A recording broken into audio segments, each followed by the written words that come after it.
अस्सलाम वालेकुम दोस्तों, मेरा नाम ताबिश है और आप देख रहे हैं मेरी ये वीडियो ऑन ताशिफ़ाई यूट्यूब चैनल। और इस चैनल पे मैं आपको बहुत सारी वीडियोस मैंने पोस्ट की हैं अबाउट लाइफस्टाइल इन स्वीडन। और उनके लिए जो नए हैं स्वीडन में और जो आ चुके हैं स्वीडन में, तो ये चैनल आप लोगों के लिए बड़ा यूज़फुल हो सकता है। ये वीडियो बड़ी ही क्विक सी छोटी सी वीडियो मैं बना रहा हूँ अपनी इस वीडियो के बारे में।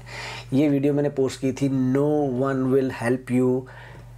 प्लीज़ इस वीडियो को शेयर करें अपने फैमिलीज़ के ग्रुप में, अपने फ्रेंड्स के साथ, अपने सोशल मीडिया पे। वो इसलिए कि इस वीडियो को पहले खुद से सुने, और अगर आपको ये दिल पे लगे आपके ये वीडियो, तो प्लीज़ इसको शेयर ज़रूर करें, क्योंकि मैं ये चाहता हूँ कि मेरी ये वीडियो की ये जो आवाज़ है वो ज़्यादा से ज़्यादा लोगों तक पहुँचे और ज़्यादा से ज़्यादा लोग इसको समझ सकें। अभी हम कमेंट्स पढ़ रहे थे आप लोगों के बहुत ज़्यादा, तो ये तो खैर अपलोड हो रही है इस वक्त वीडियो।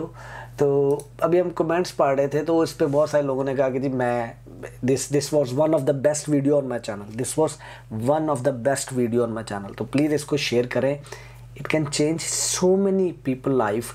जो छोटे छोटे बच्चे, लाइक जो बच्चे हैं हमारे बच्चों को अपने अंदाज में ये वीडियो समझाने की कोशिश करें। प्लीज़ मैं आपको बता रहा हूँ, मैं फिर ये वीडियो बहुत दिल से बनाई है और ये मैसेज मैं बहुत ज़्यादा दिल से का बना रहा हूँ। ताशिफ़ाई यूट्यूब चैनल पर जाइए और ये वीडियो शेयर करें।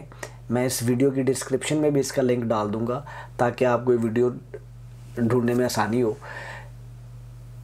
I am telling you, it can change so many. हमारे जो नई आने वाली जनरेशन है उनके लिए बहुत यूज़फुल हो सकती है। अगेन आप सबको रमज़ान मुबारक, और अपना बहुत ज़्यादा ख्याल रखें, खुश रहें, मेरे लिए दुआ कर दें। अल्लाह हाफ़िज़।